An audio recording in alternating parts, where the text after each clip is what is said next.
Welcome students. Once again, you all welcome in your Avi Commerce classes. Dear students, हमने business communication के कुछ videos हम लेकर आए हैं पहले भी, और आज हम और वीडियोस लेकर आ रहे हैं, इसको कंटिन्यू करेंगे हम। ये वीडियो जो है बेसिकली जो स्टूडेंट्स हैं बीकॉम के, स्पेशली जो पंडित रविशंकर शुक्ल यूनिवर्सिटी के स्टूडेंट्स हैं या किसी और यूनिवर्सिटी से पढ़ रहे हैं या नेट के स्टूडेंट हैं, सेट एग्ज़ाम की तैयारी कर रहे हैं, सभी के लिए यूज़फुल होगा। ठीक है, और इस वीडियो को देखने के बाद आपको ये जो भी हम टॉपिक पढ़ेंगे वो क्लियर हो जाएगा, और उसके बाद एक बार आप फिर से बुक से जाकर गो थ्रू कर सकते हैं और इसके बेस पे नोट्स भी प्रिपेयर कर सकते हैं। ठीक है, तो आज के टॉपिक में हम पढ़ेंगे, ये क्वेश्चन है, what do you mean by effective communication, how communication can be made effective. प्रभावी संप्रेषण क्या है, संप्रेषण कैसे प्रभावी बनाया जा सकता है। ठीक है, तो चलिए स्टार्ट करते हैं। तो देखिए, ये हमने हिंदी और इंग्लिश दोनों लैंग्वेज में अपने नोट्स को आपके लिए बनाए हुए हैं। इसके बेस पे आप अपने नोट्स और तैयार कर सकते हैं, इसमें चीज़ें आप ऐड कर सकते हैं।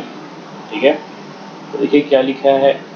इसे हम पढ़ने से पहले आपको मैं बेसिक बता दूं, एक ब्रीफिंग दे दूं मैं आपको कि इफेक्टिव कम्युनिकेशन क्या होता है। देखिए यहाँ पे दो वर्ड जैसे कि लगा हुआ है, effective plus communication. Effective means क्या होता है कि कितने अच्छे तरीके से आप अपनी बात को सामने वाले के सामने रखते हैं, that is called effective communication. Means जिस व्यक्ति से आप जो बातें कह रहे हैं या बता रहे हैं, जो सूचनाएं आप उसे दे रहे हैं, वो सूचना, वो बातें, वो इन्फॉर्मेशन उस सामने वाले व्यक्ति को समझ में आ रही है या नहीं आ रही है। ठीक है, मीन्स आपको बहुत ही अच्छे तरीके से अपनी बात को सामने वाले के सामने रखना होगा, और अगर वो बात सामने वाले को समझ में आ जाती है तो ये कहा जाएगा कि आपने जो इफेक्टिवली कम्युनिकेशन किया है। मीन्स जो आपका ऑब्जेक्टिव है वो पूरा होना चाहिए।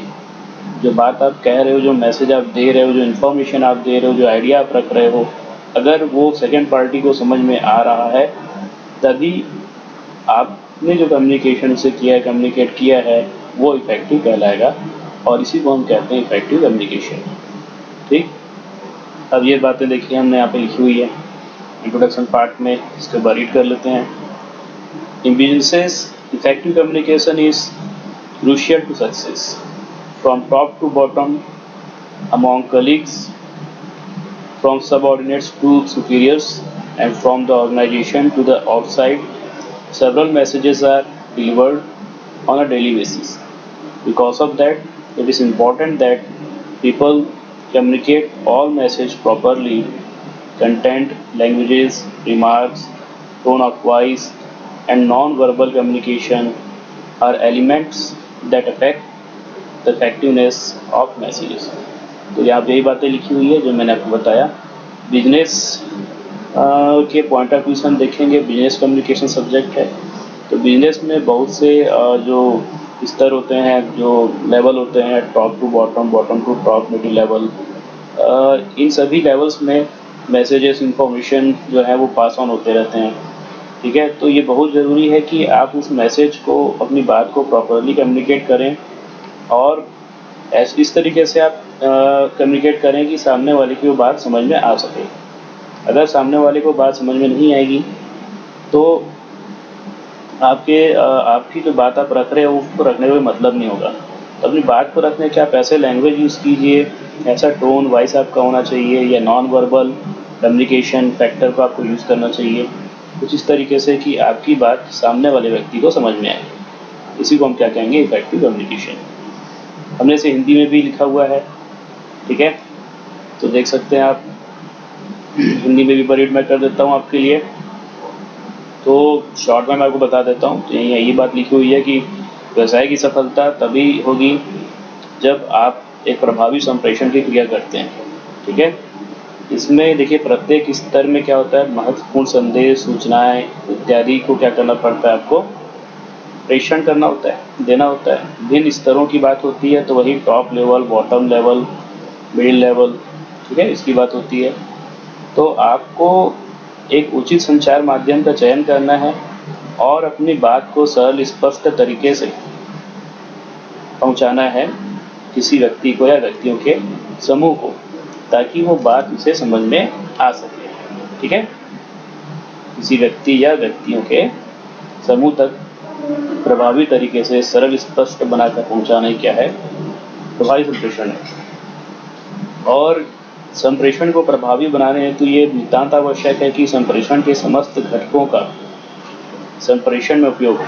जैसे आवश्यकता अनुसार आप मौखिक संप्रेषण तो करेंगे ही, अमौखिक संप्रेषण भी आप जैसे बॉडी लैंग्वेज है, शारीरिक भाषा, ऑडियो विजुअल तकनीक इत्यादि का भी प्रयोग करके आप अपनी बातों को इफेक्टिवली सामने वाले तक पहुंचा सकते हैं। अब इसका हम उदाहरण भी लेंगे मीनिंग में, जिससे आपको अच्छे से क्लियर हो जाएगा। तो ये है आपका meaning part. Effective communication is the process of delivering messages to a target audience in a way that guarantees satisfactory reception and understanding.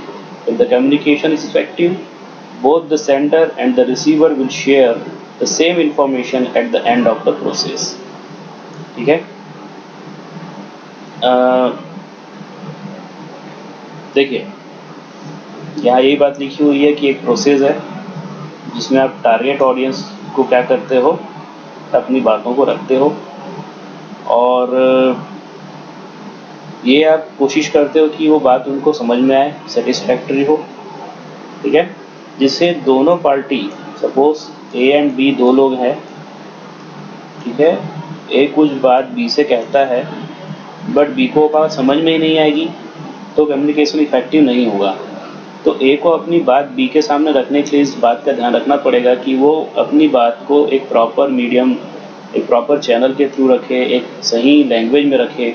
Suppose ए को तमिल नहीं आती है ना, he does not know Tamil, और ए से तमिल में बात करेगा, तो क्या बी को समझ में आएगा Tamil? A is a Tamil person can say, अब मान लीजिए इसको तमिल आती है और तमिल में बात कर रहा है बी से, तो बी को कुछ समझ में नहीं आएगा बिकॉज बी को तमिल नहीं आती, और ये ए का कम्युनिकेशन इफेक्टिव नहीं हो पाएगा।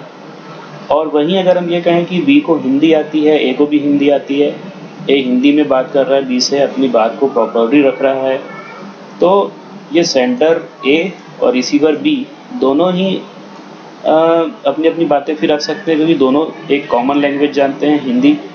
ए कुछ बातें बी को बताएगा, बी इस पे क्या देगा, फीडबैक देगा, रिस्पॉन्स देगा। ठीक है, तो इस तरीके से जो है ये दोनों सेम इन्फॉर्मेशन शेयर कर पाएंगे और तभी कम्युनिकेशन इफेक्टिव हो पाएगा। ठीक है, अब देखिए इसको हिंदी में भी आप देख लीजिए। प्रभावी संप्रेषण एक ऐसी प्रक्रिया है जो अपने श्रोताओं तक सूचनाओं, संदेशों, विचार इत्यादि को सफलतापूर्वक प्रेषित एवं समझना सरल बनाती है, प्रेषित करती है, समझना उसको क्या बनाती है, सरल बनाती है। जब संप्रेषण प्रभावी होता है तो सूचनाओं का प्रेषक एवं प्राप्तकर्ता समान विचार साझा कर पाते हैं, ठीक है, एवं समझ पाते हैं। तो यही बात हिंदी में लिखी हुई है जो मैंने आपको समझाया। तो आई होप आपको इफेक्टिव कम्युनिकेशन होता क्या है ये समझ में आ गया होगा। तो इस जितने भी 2 स्लाइड हैं इसका बेसिक सार यही निकलता है कि अपनी बातों को सही व्यक्ति तक सही तरीके से, सही माध्यम के द्वारा पहुंचाना, जिससे सामने वाले को आपकी बात समझ में आए, तभी आपका कम्युनिकेशन इफेक्टिव होगा। ठीक है, sending a message, ideas, thoughts to the second party with proper use of proper channel so that all the objectives which is made by the company should be fulfilled। तो देखिए यहाँ पे अब हम आगे बढ़ते हैं। क्वेश्चन जैसा कि आपका है प्रभावी संप्रेषण क्या है, ये तो आपको समझ में आ गया, व्हाट इज इफेक्टिव कम्युनिकेशन। और अब हम पढ़ेंगे कि इसको कैसे हम इफेक्टिव बनाएंगे। तो इफेक्टिव बनाने के लिए एक तो पहले आपका एक मॉडल है, that is pride model. Pride model हम कहते हैं effective communication model, pride model. इसमें पी का मतलब होता है, इंग्लिश में इसे कहते हैं प्राइड मॉडल। इंग्लिश में जो उसका मतलब होता है P for purpose of communication, R for receivers role, D for desired impact,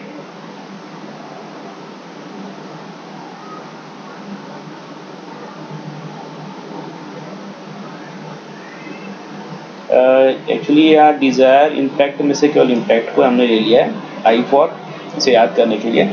ठीक है, तो आई फॉर इम्पैक्ट डिज़ायर को आप ऐसे लर्न कीजिए, I for impact, R for sorry P for purpose of communication, R for receivers role, I for impact, and again D for design of the communication and E for execution। तो हिंदी में भी इसका मतलब होता है हिंदी में, but हमको इसको की खुद से बनाना होगा। तो देखिए हिंदी में संप्रेषण का उद्देश्य, पर्पस मीन्स उद्देश्य, कि प्राप्तकर्ता की भूमिका, जो प्राप्त कर रहा है मैसेज को, रिसीवर्स का रोल क्या है, इस बात को ध्यान में रखना होता है। वांछित प्रभाव, जो आप इम्पैक्ट डालना चाहते हैं वो इम्पैक्ट मीन्स प्रभाव पड़ रहा है नहीं पड़ रहा है। संचार की रूपरेखा, डिज़ाइन कैसा होगा बातचीत करने का आपका, संचार का निष्पादन, एग्जीक्यूशन। तो अब सभी पॉइंट को हम समझते हैं और याद कर लेते हैं, इसके बेस पे फिर आप अपने नोट्स जरूर बनाना। तो प्राइम मॉडल क्या कहता है, सबसे पहले आप पर्पस आपके पास होना चाहिए, एक ऑब्जेक्टिव होना चाहिए, एक उद्देश्य होना चाहिए कम्युनिकेशन का। अगर मेरे पास कोई उद्देश्य ही नहीं है, मैं क्यों किसी से कम्युनिकेट कर रहा हूँ, तो मैं इफ़ेक्टिवली कम्युनिकेट नहीं कर सकता। ठीक है, जैसे मैं अभी आपको ये टॉपिक बता रहा हूँ तो मेरे पास एक उद्देश्य है कि मैं आपको इस टॉपिक को समझाना चाहता हूँ। So it's my purpose of communication. तो मैं आपसे क्यों कम्युनिकेट कर रहा हूँ, क्योंकि मेरा कुछ पर्पस है। अगर मेरा कोई पर्पस नहीं होगा तो डेफिनेटली मैं अपनी बात सामने वाले तक, सामने जो व्यक्ति है मेरे, उस तक मैं नहीं रख सकता। ठीक है, तो there must be a purpose of communication. अब इसको आप लिंक कीजिए बिजनेस से। तो बिजनेस में भी बहुत सी बातें होती है, बहुत से कम्युनिकेशन होते हैं, बट जो मैसेज आप कन्वे करना चाह रहे हो उसके पीछे कुछ ऑब्जेक्टिव होना चाहिए। ठीक है, जैसे मान लो एक मैनेजर है, वो मीटिंग रखना चाह रहे हैं और इसके लिए वो सभी जो उनके नीचे सबऑर्डिनेट्स हैं, जो भी उनके एम्प्लॉइज़ हैं, उनको वो एक मैसेज भेज रहे हैं कि भाई इतने टाइम पे मीटिंग होगी। बट अगर वो ये ना बताएं कि मीटिंग क्यों होगी, तो एक क्वेश्चन मार्क सभी के माइंड में बने रहेगा। और उन्हें खुद अगर ना पता रहे कि मीटिंग क्यों रख रहे हैं, वो जनरल ऐसे ही बुला ले रहे हैं एम्प्लॉइज़ को बात करने के लिए, या कोई उद्देश्य है उनका, अगर उनका उद्देश्य क्लियर नहीं है तो उनका केवल समय वेस्ट होगा और वो एम्प्लॉय से कोई भी मिसयूजफुल टॉकिंग उनकी नहीं हो पाएगी। बट अगर उनको पता है कि हमें कुछ डिसीजंस लेने हैं मीटिंग में, सपोज़ एक डिसीजन लेना है कि न्यू प्रोडक्ट हमको लॉन्च करना है, तो कब लॉन्च करना है, उसमें सबकी राय लेनी है। तो एक ऑब्जेक्टिव उन्होंने बना लिया कि मुझे सबकी राय लेनी है, सबको समझाना है नए प्रोडक्ट के बारे में और उसे लॉन्च कब करना है, कैसे प्रोडक्शन करना है, ये सब उनके माइंड में है बातें। तो एक ऑब्जेक्टिव है मीटिंग बुलाने का।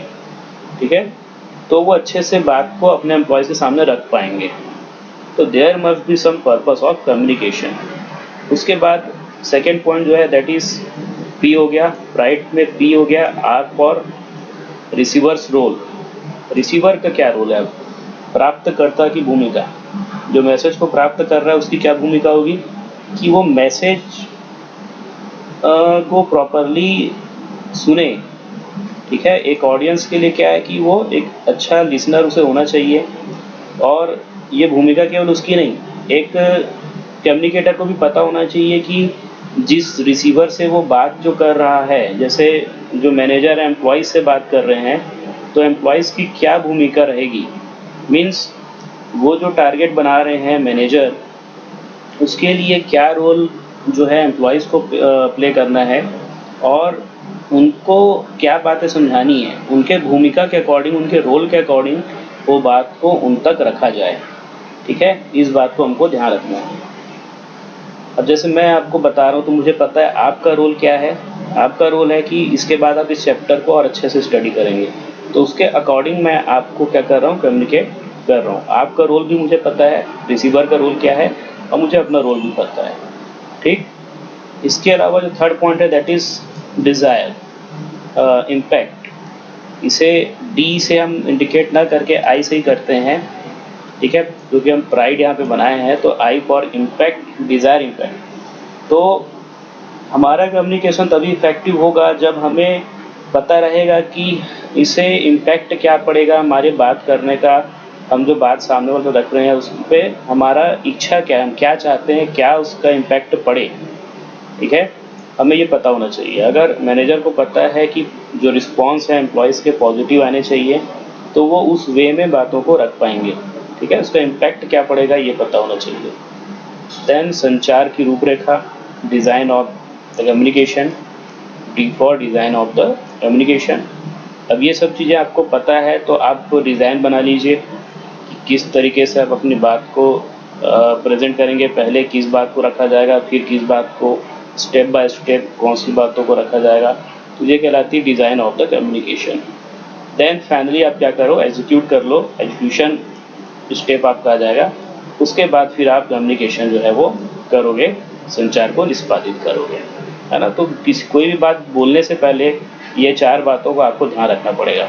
सबसे पहले ऑब्जेक्टिव बनाओ, फिर देख लो सामने वाले रिसीवर का क्या रोल रहेगा उसमें, फिर आपका जो बात जो इच्छा है, क्या किस चीज़ पर आप इम्पैक्ट डालना चाह रहे हो, और उसके लिए आप डिज़ाइन बना लोगे कि पहले कौन सी बात को करनी है, फिर कौन सी बातों को करनी है। स्टेप बाय स्टेप डिज़ाइन आप बना लोगे, उसके बाद ही आप बोलना चालू करोगे, एग्जीक्यूट करोगे। तो ये कहता है प्राइड मॉडल। तो इस तरीके से आपका जो कम्युनिकेशन है वो इफेक्टिव हो सकता है। ठीक, अब जैसा मैं आपको हमेशा बोलता हूँ, पॉइंट्स कैसे याद करना होता है, 2-2 करके याद कीजिए। ठीक है, तो शुरू के 2 पॉइंट को पहले देख लीजिए। Purpose of communication, receiver's role. Purpose of communication, receiver's role. PR, संप्रेषण का उद्देश्य, प्राप्तकर्ता की भूमिका। ठीक, तो ये 2 पॉइंट हो गए आपके, स और प्र से स्टार्ट हो रहा है। संप्रेषण का उद्देश्य, प्राप्तकर्ता की भूमिका, ये 2 पॉइंट हो गए। उसके बाद अगले 2 पॉइंट पे फोकस कीजिए। Desired impact, design of communication. Desired impact, design of the communication. तो डिजायर्ड डिजाइन याद कर लीजिए, वांछित प्रभाव, संचार की रूपरेखा, वांछित प्रभाव और रूपरेखा संचार की, और फाइनली एग्जीक्यूशन, ये सिंगल पॉइंट है, एग्जीक्यूशन, संचार का निष्पादन। तो आई होप आपको याद हो गया होगा, इससे नोट्स आप बनाइए। अब आगे बढ़ते हैं हम लोग। कुछ प्रिंसिपल भी है, कुछ बातें भी है जो आप और ध्यान दे सकते हो अपने कम्युनिकेशन को इफेक्टिव बनाने के लिए। तो जिसमें पहली बात क्या है, गोल ओरिएंटेड। ठीक है, गोल ओरिएंटेड मीन्स आपका जो उद्देश्य, किसी उद्देश्य को ध्यान में रख के आप क्या करो, अपने बात को कम्युनिकेट करो। ठीक है, आपको पता होना चाहिए कि उद्देश्य क्या है। हम ऊपर बात कर रहे थे ना, बिना उद्देश्य के कोई भी बातें नहीं हो सकती। So you should know your उद्देश्य, योर गोल। सेकेंड है लैंग्वेज। तो लैंग्वेज मीन्स भाषा, मैंने आपको बताया है, आप ऐसी भाषा का प्रयोग करोगे बात करते समय जो दूसरे को समझ में आए, सरल स्पष्ट भाषा, अंडरस्टेबल हो। अगर सामने वाले की भाषा ही नहीं पता जो भाषा में आप बात कर रहे हो, तो इफेक्टिव कम्युनिकेशन नहीं हो सकता। ठीक, तो ये 2 पॉइंट हो गए, शुरू के 2 पॉइंट 2-2 करके याद कीजिएगा। गोल ओरिएंटेड मीन्स उद्देश्यपरक, और उसके बाद है लैंग्वेज, भाषा। उद्देश्य भाषा, उद्देश्यपरक भाषा, गोल ओरिएंटेड, लैंग्वेज। इसके बाद नेक्स्ट 2 पे फोकस करेंगे, ब्रीफ मैसेजेस, संक्षिप्त संदेश। इस बात का ध्यान रखिए कि एकदम लंबा चौड़ा आप स्पीच न देने लग जाओ। आपको ब्रीफ में, कम शब्दों में अपनी बातों को रखनी है और सामने वाले को समझा देना है, क्योंकि हमें यहाँ पे इस बात का भी ध्यान रखना है कि समय हम ज़्यादा वेस्ट ना करें और अपनी बातें सेकंड पार्टी तक पहुँचा सकें। तो मैसेज आपका क्या होना चाहिए, ब्रीफ होना चाहिए और स्पष्ट होना चाहिए। उसके बाद है एडिक्वेट मीडियम, उपयुक्त माध्यम। अब आपको इस बात का भी ध्यान रखना चाहिए कि जो आप माध्यम यूज़ कर रहे हो बात करने के लिए वो प्रॉपर हो, सही हो। जैसे सपोज आप एक पोडियम में खड़े हो, एक बहुत बड़ा सा हॉल है, तो वहाँ पे आपको इस बात का ध्यान रखना पड़ेगा कि आपके पास माइक हो, क्योंकि उस हॉल में सपोज 200 लोग बैठे हैं और आप अकेले बिना माइक के बोलोगे तो आपकी बातें सामने वाले तक पहुँच नहीं पाएगी और कम्युनिकेशन इफेक्टिव नहीं हो पाएगा। तो इस बात का ध्यान रखना होता है कि आप एक सही माध्यम का, एक सही मीडियम का यूज़ करें। तो हो गया 2 point, brief message and adequate medium. तो इसका डिटेल आप अपने लैंग्वेज में लिखेंगे, मैं समझा रहा हूँ। आप नोट्स बना सकते हैं इसके बेस पे, ठीक है। फिर minimise the noise, minimise the next 2 point को देखेंगे, minimise the noise and attentive listening, ठीक है। तो नॉइस का मतलब क्या होता है, हल्ला गुल्ला। कभी कभी क्या होता है कि आप किसी से कुछ बात कर रहे हो और कहीं से कुछ आवाज़ें आ रही है, हल्ला हो रहा है, किसी ऐसे जगह पे आप बातें कर रहे हो जहाँ पे बहुत ज़्यादा नॉइस है, तो आपकी बातें सामने वाले तक पूरी नहीं पहुँच पाएगी। तो इस बात का ध्यान रखिए कि आप जो जहाँ जिस स्थान पे आप कम्युनिकेट कर रहे हो वहाँ पे शोरगुल ना हो। इसके बाद है अटेंटिव लिसनिंग। मीन्स लिसनिंग मतलब होता है सुनना, ध्यानपूर्वक सुनना। तो देखिए, आप तो कह रहे हैं अपने ऑडियंस को या सामने वाले से आप बात कर रहे हैं, लेकिन अगर वह व्यक्ति आपसे कुछ बोल रहा है आपकी बातों को सुनकर, तो आपको भी ध्यान से उसे सुनना पड़ेगा कि वो अपना क्या रिप्लाई दे रहा है, क्या फीडबैक दे रहा है। और उसके बाद आपको ध्यानपूर्वक सुनने के बाद आपको उनसे फिर से अपनी बातें उनके पास रखनी होती है। तो एक स्पीकर में ये भी क्वालिटी होनी चाहिए, बोलने वाले में, वक्ता में, कि वह सामने वाले की बातों को ध्यानपूर्वक सुने, ठीक है। तो ताकि एक इफेक्टिव कम्युनिकेशन आप कर सकें। So there must be attentive listening. तो ये हो गया आपके 6 पॉइंट। फिलहाल 6 पॉइंट को रिवाइज किया जाए। गोल ओरिएंटेड लैंग्वेज, ये हो गया शुरू के 2 पॉइंट।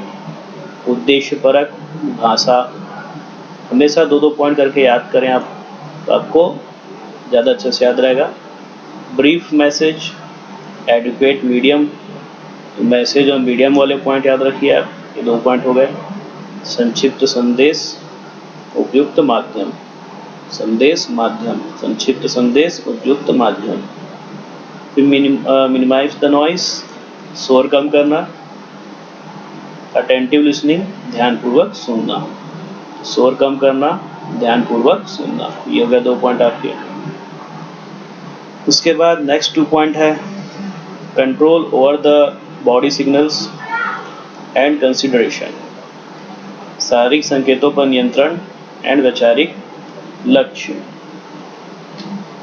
तो देखिए, जो बॉडी लैंग्वेज होता है, शारीरिक भाषा, हम जैसे कि हैंड मूवमेंट करते हैं, आई मूवमेंट करते हैं, हेड मूवमेंट करते हैं, तो इसको हम बोलते हैं बॉडी लैंग्वेज, ठीक है। कभी कुछ बोलते समय आपके हाथ ऑटोमेटिक ऊपर जाते हैं, नीचे जाते हैं, आप चलते फिरते बोलते हैं, है ना। तो ये सब आपके बॉडी लैंग्वेज है। तो बॉडी सिग्नल्स या लैंग्वेज, तो आपको इन पे कंट्रोल होना चाहिए। मीन्स आप जहाँ पे ज़रूरी है वहाँ पे उसका ज़रूर प्रयोग करें, बट ज़्यादा प्रयोग करने से भी वो मिसलीड कर सकता है, ठीक है। फिर कंसिडरेशन मीन्स वैचारिक लक्ष्य। ये इसका मतलब ये है कि जो आपको इस बात का ध्यान रखना है कि जो आप मैसेज दे रहे हो, जो बात आप कर रहे हो, वो सामने वाले के ज़रूरत के हिसाब से होना चाहिए। जिससे आप बात कर रहे हो अगर वो उसमें इन्वॉल्व नहीं होगा या उसकी आवश्यकताओं को उसमें ध्यान नहीं रखा जाएगा, तो वो सामने वाला व्यक्ति उस बात को उतने अच्छे से उसे विचार नहीं करेगा। तो ये ज़रूरी है कि आप सपोज़ ए बी से बात कर रहे हैं, तो ए को ध्यान रखना पड़ेगा कि इसमें बी का भी इन्वॉल्वमेंट हो, बी से रिलेटेड भी कुछ बातें हों, बी के विचार भी इसमें रखे जाएं, तो ही जो आपका कम्युनिकेशन इफेक्टिव हो पाएगा, ठीक है। तो ये हो गया आपके 2 point. Control over the body signals, शारीरिक संकेतों पर नियंत्रण, बॉडी सिग्नल वाला पॉइंट है। देन है कंसिडरेशन, वैचारिक तथ्य, तो ये सी दोनों सी से स्टार्ट हो रहे पॉइंट। तो ये 2 पॉइंट हो गए आपके। देन लास्ट 2 पॉइंट है टू वे प्रोसेस। ये तो आपका डेफिनेशन ही होता है कम्युनिकेशन का कि communication is a two way process. कभी भी सिंगल व्यक्ति बोल रहा है और दूसरा व्यक्ति कुछ भी नहीं बोल रहा है तो कम्युनिकेशन इफेक्टिव हो ही नहीं सकता। अगर ए बी से कुछ कह रहा है तो बी भी डेफिनेटली ए से कुछ कहेगा, तभी हम कहेंगे कि कम्युनिकेशन क्या है, इफेक्टिव है। उसके बाद है इम्प्रूवमेंट इन कम्युनिकेशन स्किल। देखिए, ये भी ज़रूरी है कि जो स्पीकर है ए, वो अपने कम्युनिकेशन स्किल को इम्प्रूव करे, सीखते रहे, कुछ नए नए मेथड्स ऑफ कम्युनिकेशन प्रशिक्षण लेते रहे, ठीक है। तो इसको हिंदी में हम कहेंगे संप्रेषण में प्रशिक्षण द्वारा सुधार। एक स्पीकर को जो सामने वाले के पास अपनी बातें रखता है, उसको नए नए method of communication, best method of communication, ये चीज़ें सीखते रहना चाहिए ताकि इन फ्यूचर अपने बात को वो और भी इफेक्टिवली रख सके, ठीक है। तो ये हो गया पूरे आपके 10 point principle to make communication effective, means कैसे आप कम्युनिकेशन इफेक्टिव बनाएंगे। और इसी में प्राइड मॉडल भी हमने पढ़ा, और इसके अलावा ये पॉइंट्स भी आप एग्जाम में बिल्कुल लिख सकते हैं, बट इसको डिटेल में लिखना है अपने लैंग्वेज में। पॉइंट्स मैं यहाँ पे बता रहा हूँ और उसको समझा दे रहा हूँ आपको, आपके टेक्स्ट बुक से निकाले गए पॉइंट्स हैं सब, और उसके बाद आप समझने के बाद इसका नोट्स भी बना सकते हैं, और उसके बाद फिर आप एग्ज़ाम में लिख सकते हैं, है ना। ओके देन, अभी लास्ट हमारा है, ये एक्स्ट्रा हम पढ़ लेते हैं, 7 C's ऑफ कम्युनिकेशन, संप्रेषण के 7 C। इफेक्टिव कम्युनिकेशन के 7 C आप कह सकते हो कि कौन कौन से हैं। क्रेडिबिलिटी, ठीक है, मीन्स विश्वसनीय हो, जो बातें आप कह रहे हो वो विश्वास करने योग्य हो। कॉन्टेक्स्ट मीन्स संदर्भ, किसी विषय के संदर्भ में हो जो बातें हो रही है वो, ठीक है। उसके बाद कंटेंट, कंटेंट का मतलब सामग्री भी होता है और संतुष्टता भी होता है। तो आप जो बातें कह रहे हो वो उसके कंटेंट अच्छे होने चाहिए, अंडरस्टेबल हो और सामने वाले को संतुष्ट भी करें, इस तरीके के कंटेंट आप यूज़ करें। क्लैरिटी, जो बात आप कह रहे हो, जो आप इमेजेस दिखा रहे हो वाइल योर प्रेजेंटेशन, या वीडियो दिखा रहे हो, आप ऑडियो सुना रहे हो, ये सब चीज़ें क्या होनी चाहिए, स्पष्ट होनी चाहिए, क्लियर होनी चाहिए। चैनल, माध्यम, सही चैनल का चुनाव भी आपको करना है। हम पहले भी डिस्कस किए कि अगर 200 लोग बैठे हैं हॉल में और आप बिना माइक के कहेंगे तो उन्हें सुनाई नहीं देगा, तो आप एक प्रॉपर चैनल यूज़ करना होगा, जैसे माइक है, तो ही आप अपनी बात को रख पाएंगे। तो इस बात का ध्यान रखना है कि एक प्रॉपर चैनल का आप यूज़ करें। कंसिस्टेंसी मीन्स अनुकूलता, इसका मतलब ये कि जो बात आप कह रहे हो वो सामने वाले के अनुकूल हो, ठीक है। श्रोता जो सुन रहे हैं उनको प्रभावित करनी चाहिए वो बातें, ठीक है, उनके अनुकूल होना चाहिए। देन लास्ट है 7th नंबर C है कैपेबिलिटी ऑफ द ऑडियंस, श्रोताओं की क्षमता। हमको ये भी पता होना चाहिए कि श्रोताओं की क्षमता क्या है, ठीक है, वो कितनी बातों को सुन सकते हैं, कितने समय तक सुन सकते हैं, और किस टाइप की बातें उनको अच्छी लग सकती है, बुरी लग सकती है। इन सब बातों को ध्यान में हमको रख के अपने जो कम्युनिकेशन है उसको करना चाहिए, तब हमारा कम्युनिकेशन इफेक्टिव हो सकता है। तो ये 7 C को भी आप लिख सकते हैं एग्जाम में। क्रेडिबिलिटी, कॉन्टेक्स्ट, कंटेंट, दो करके याद करेंगे। तो credibility and context, content, clarity, channel, consistency, और इसको सिंगल याद कर लें, कैपेबिलिटी ऑफ द ऑडियंस। अब इसके बाद लास्ट में आपको लिखना है एग्जाम में डिस्कस, कंक्लूजन। तो ये मैं आप लोग के लिए छोड़ रहा हूँ, जो भी बातें आपको समझ में आई उसके बेस पे इसको आपको अपने लैंग्वेज में लिखना होता है, ठीक है। जितने भी चीज़ें आपने लिखा है उसमें बस 2-4 लाइन अपने लैंग्वेज में इसको आपको वापस से लिख देना है, कंक्लूड करना होता है। तो ये आपको करना है। इसके अलावा एक चीज़ और मैंने आपके लिए छोड़ा हुआ है, दैट इज़ डेफिनेशन।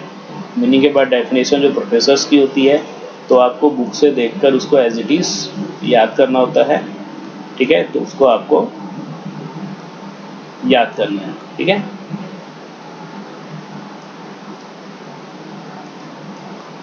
तो डेफिनेशन मैं आपके लिए छोड़ दिया हूँ, इसको आपको करना है। और इसके अलावा ये जो नोट्स मैंने बनाया आपको पढ़ाने के लिए, आप इसके बेस पे और बुक से और मिला के और अच्छा नोट्स बनाइए, ठीक है, और फिर एग्ज़ाम में लिखिएगा। हालांकि ये भी यूज़फुल आपके लिए हो सकता है, नोट्स भी अपने आप में कंप्लीट हैं, इसको भी आप एग्ज़ाम में लिख सकते हैं, बट केवल पॉइंट लिख के नहीं छोड़ना है, डिटेलिंग करना है ना, ठीक है। और इसके साथ आप और अच्छा नोट्स को भी दूसरे बुक से मिला के बनाएंगे तो और अच्छा रहेगा, ठीक है। क्योंकि मेरा उद्देश्य आपको बेसिक समझाना है, चैप्टर है क्या, किस बारे में है, क्या क्या चीज़ें इसमें है जो हमने किया है। अब आपको इसमें आगे और स्टडी करनी है। तो चलिए आज के लिए इतना ही। Thanks for watching. वीडियो अच्छा लगा तो मुझे कमेंट में बताइएगा, सब्सक्राइब कीजिएगा चैनल को, और भी वीडियोस आने वाले हैं। Thank you.